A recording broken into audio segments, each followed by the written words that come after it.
Okay, let's unpack this. Have you ever walked away from a conversation, maybe a meeting, or even just, scrolling online and felt smaller? Mm. Like maybe your self-worth just took a hit, or you felt like you simply couldn't get through to someone. It's a feeling it's become all too common, hasn't it, in today's noisy world where opinions are loud and signals get so mixed up. It absolutely has. And navigating that whole emotional landscape, that's exactly what we're diving into today. Our mission for this deep dive, really, is to offer you a kind of shortcut. A shortcut. Yeah, a shortcut to clarity and personal power, not just in understanding those complex human interactions, but also in truly understanding yourself a bit better. Okay. So we've pulled insights for this deep dive from two really insightful guides: Mastering Behavior and Self-Worth, A Noisy World, and The Unfiltered Guide to People, Power, and Peace of Mind. And these are your typical, generic self-help books. Not at all. They offer really practical, emotionally sharp insights that kind of move beyond that surface-level advice to give you genuinely actionable understanding. Actionable is key. Yeah. So our goal here is to extract those core nuggets of wisdom from these sources. Yeah, we want to help you detach from maybe unhelpful external influences, get a deeper handle on differing perspectives, and most importantly, reclaim your personal agency, in a world that often tries to define you from the outside. Okay, let's do it. So let's kick things off with maybe a big question. What if the biggest barrier to your freedom isn't something external at all? What if it's an invisible anchor you're actually carrying around inside?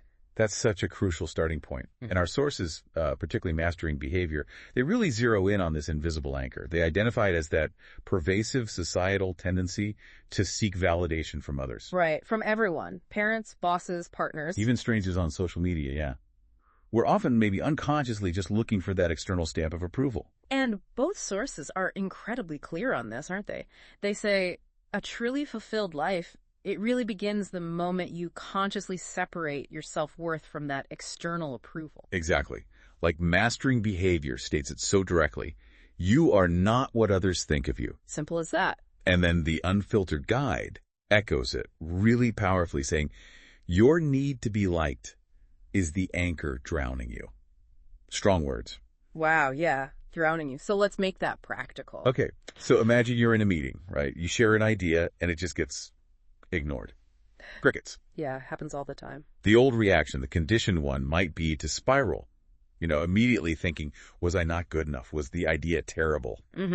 Self-doubt kicks in hard. But our sources really emphasize if you can cultivate that detachment, you start to realize their reaction, it's often about their own internal stuff. Like their mood, or maybe their ego. Exactly. Their mood, their ego, maybe they're just distracted. It's not necessarily about your inherent value or even the merit of your idea.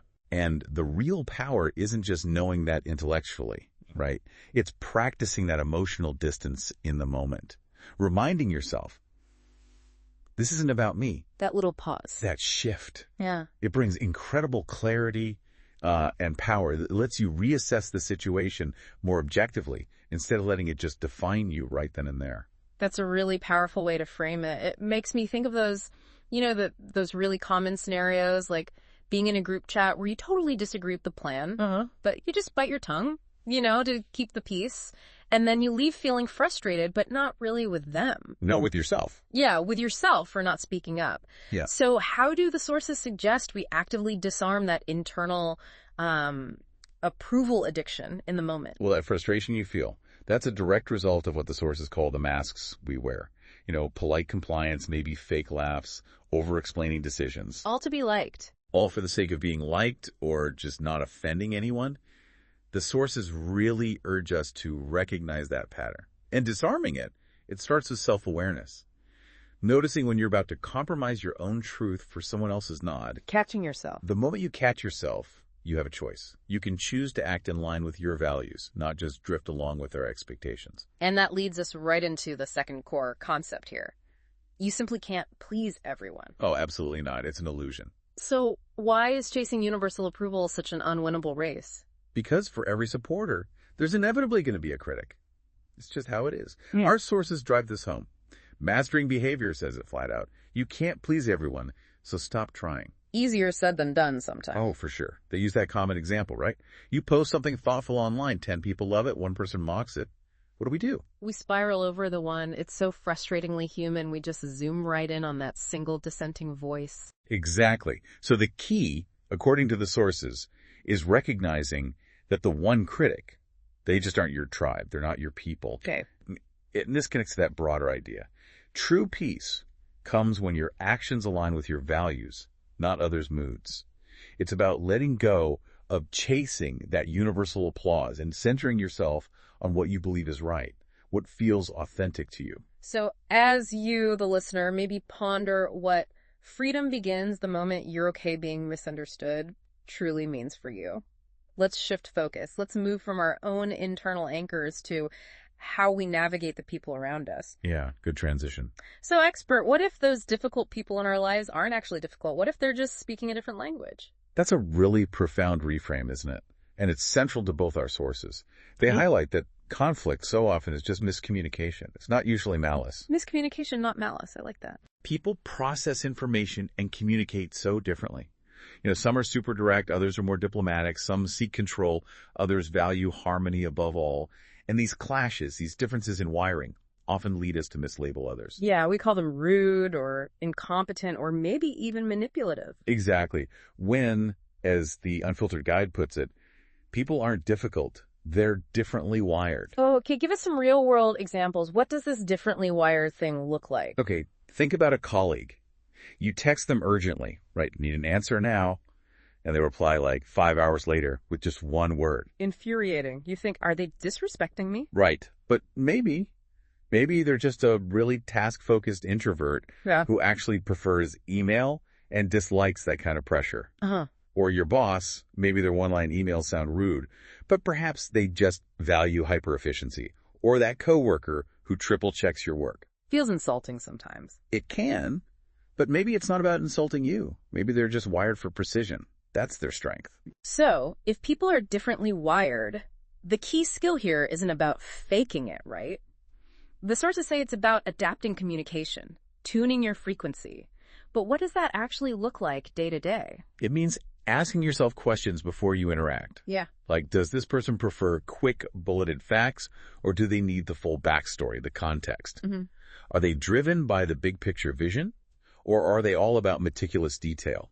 Do they respond more to an emotional appeal, or do they need hard data and logic? So it's about observation and adjustment. Exactly. When you start speaking their language of behavior, as the sources call it, you unlock much more effective communication. You reduce conflict, you increase understanding. It's really about meeting them where they are, communication-wise. That's a great point, and it links to another really insightful idea. The most misunderstood people are often the wisest. Oh, yeah. That one's powerful. Society often rewards conformity, right? Fitting in. But the real change agents, the ones who challenge norms and think differently, they often get judged pretty harshly. They absolutely do. And that's where the sources warn us, don't confuse loud with right. Ah, okay. Expand on that. What does don't confuse loud with right mean in practice? It means we need to look for substance over just style or volume. Think about that colleague, maybe, who never comes to the office parties but builds these incredible efficient systems. Yeah, they get labeled antisocial. Right. But in reality, they might just be very energy conscious. Maybe they value deep interaction over shallow small talk. They could be a quiet genius, but because they don't fit the mold, they're misunderstood. Or the opposite. Yeah. In meetings, the loud guy who interrupts everyone, he's often seen as leader material. Sure, takes charge. But our sources suggest maybe he's just overcompensating for insecurity. Real influence, true leadership, is often quiet. It's intentional. It's earned through respect over time, not just through sheer volume. Really interesting. So, for you listening, consider someone you've maybe labeled difficult or antisocial. What could their wiring be? How might understanding their lens, their language, shift how you interact? And what quiet genius might you be missing because of that label? Okay, let's shift gears again now onto something maybe a bit tougher. What if your kindness? What if it's actually being mistaken for weakness? And what if your energy is being poured into people who honestly will never truly change? Oof, that's a critical question, and it hits home for many. Our sources are quite blunt here. They warn that predators, especially emotional manipulators, they thrive where boundaries are weak. Thrive where boundaries are weak. Yeah. Society often pushes us, doesn't it? Be nice, be agreeable, don't be confrontational. But manipulators, They see that as a green light, an invitation. It makes me think of that friend, you know the type, who always makes you feel guilty if you don't pick up their calls immediately. Oh, yeah. And you end up apologizing, and then bam, they do it again next week. You're stuck in this loop because you're being guilt-tripped into compliance. Exactly. Or think about when you help someone out for the 10th time. You feel completely drained, exhausted, yet you still feel guilty if you think about pulling away. The Unfiltered Guide has a great phrase for this. Manipulation disguised as connection. Wow. Manipulation disguised as connection. So for someone listening who's maybe caught in that kind of cycle, what's the actionable advice? How do they break free? Well, the sources are really clear on this. Boundaries need to be set early, and they need to be enforced consistently. Without needing permission. Absolutely. You don't need anyone's permission to protect your own peace, your own energy. It's about stating your limits calmly, clearly, and then crucially following through. You don't owe lengthy explanations or justifications to someone who repeatedly disrespects your boundaries. Being kind doesn't mean being a doormat. Which brings us perfectly to that crucial distinction the sources make. Kindness, a weakness. Niceness often does. Yes. Big difference. So how do we tell the difference in ourselves and others between genuine kindness and that performative niceness? Genuine kindness is really about integrity. It might mean telling hard truths, even when it's uncomfortable. It might mean ending draining friendships, even if it feels difficult. It means saying no without guilt and honoring your own needs. That's true kindness, often to yourself as well. And niceness. Performative niceness, on the other hand, that's often saying yes, while deep down you're resenting it. It's putting on a smile when you really want to leave, or agreeing to something that you know will drain you, just because you're afraid of displeasing someone. And that niceness, it costs you, doesn't it? You say yes to staying late because you feel you should, not because you want to. And you go home angry at yourself. Right. Or you're constantly giving career advice to that friend who never ever acts on it. Yeah. And you suddenly realize, wow, I'm investing more in their growth than they are. That's when you need to hear that sharp lesson from the sources. Don't pour into cups with holes. Stop wasting your energy. So true. It comes down to energy management. Ultimately, yes. Life isn't a popularity contest. It's an energy management game. That's from the Unfiltered Guide. We're often sort of taught to chase influence, quantity of connections, more friends, more followers. Yeah, the numbers game. But what truly matters for your well-being is the quality of the people surrounding you. The sources pose a great question. Would you rather have 5 people who genuinely energize and challenge you, or 50 who drain you, give you fake cheerleading, and secretly never clap when you actually win? That puts it in perspective. So it's a simple tool. After interacting with someone, just check in with yourself. Do you feel bigger or smaller? More energized or depleted? If it's the latter consistently. It's time to cut accordingly. Exactly. Protect your energy. So the question for you listening, where are your boundaries weakest right now? And who in your life might be draining that precious energy currency? What's one act of genuine kindness, not just niceness, you can show yourself by setting a clear boundary this week? Okay, let's talk about power. Imagine having a superpower, one that lets you break free from emotional manipulation and really control your own life's trajectory, even when the world feels completely unfair or chaotic. That sounds pretty good. That superpower, as our sources reveal it, it's ownership. It boils down to ownership. They tell us that responsibility is freedom in disguise. It really is. It's so tempting, isn't it, to blame external factors. My boss, my partner, the economy, my childhood. The usual suspects. And yeah, it might feel comforting for a minute, but ultimately that blame keeps you stuck. It keeps you powerless. So freedom, responsibility is the core idea. It's a huge one. True freedom, real agency, comes when you own your responses, your choices, your part in things. Think about being overlooked for a promotion. Okay. You could blame office politics, favoritism. Easy to do. Very easy. Or you could ask yourself, okay, what skills maybe did I not showcase effectively? Did I actually make my wins visible enough? That second approach, the ownership approach, that's what changes future outcomes.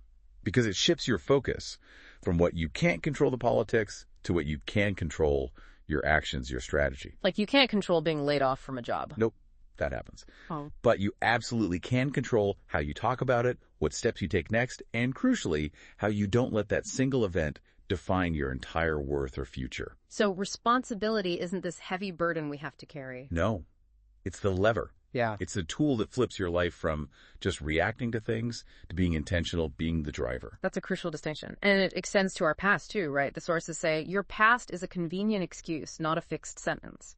How does that idea free us from old stories? Well, it acknowledges that it's really easy to let past pain define our present limitations. But sometimes, maybe often, that story becomes a convenient excuse that actually prevents us from moving forward. Like avoiding risk. Exactly. Like avoiding a new business venture and telling yourself, oh, it's because my last one failed. When maybe the deeper truth is, you're using that past failure as a shield to avoid the potential emotional toll of failing again. Ah, okay. So the past explains but doesn't dictate. Precisely. The sources put it powerfully. Trauma explains how you got here, not where you must stay.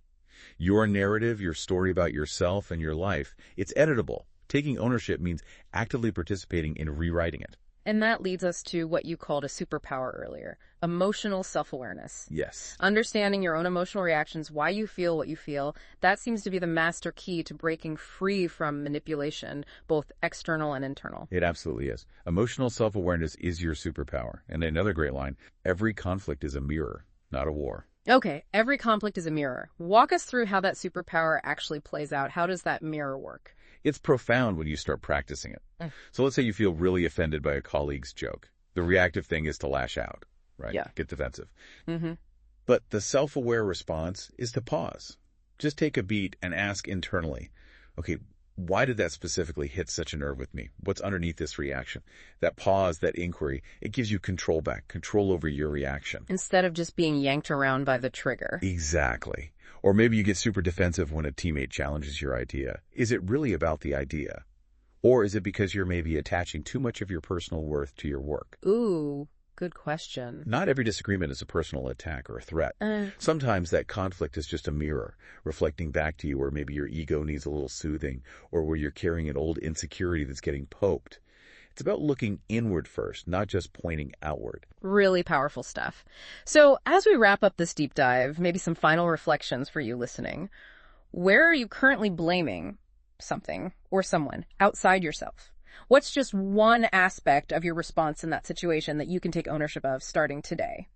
And what emotional trigger might actually be a mirror, revealing something important about your own identity or your past? And if we connect all these threads to the bigger picture, you don't need to control people. You really don't. You don't need to be loved or even liked by everyone. You don't need to heal your entire past before you're allowed to take meaningful action. You just need to start showing up, maybe without so much armor on. Speak like you mean it. Speak like you mean it. Walk away from things, from people when they drain you. Know that your energy is your currency. Spend it wisely. Because if you don't, someone else will spend it for you. Wow, what a powerful set of insights and really actionable takeaways. We've journeyed through separating self-worth from external opinions, understanding and adapting to different communication styles, the absolute vital importance of setting firm boundaries, and that profound power that comes from taking ownership of our own responses. It's a lot, but it's all connected. It really is. Yeah. So take these nuggets, reflect on them, maybe pick one thing to focus on, and see how applying these ideas can truly empower you to master your world in this often very, very noisy reality.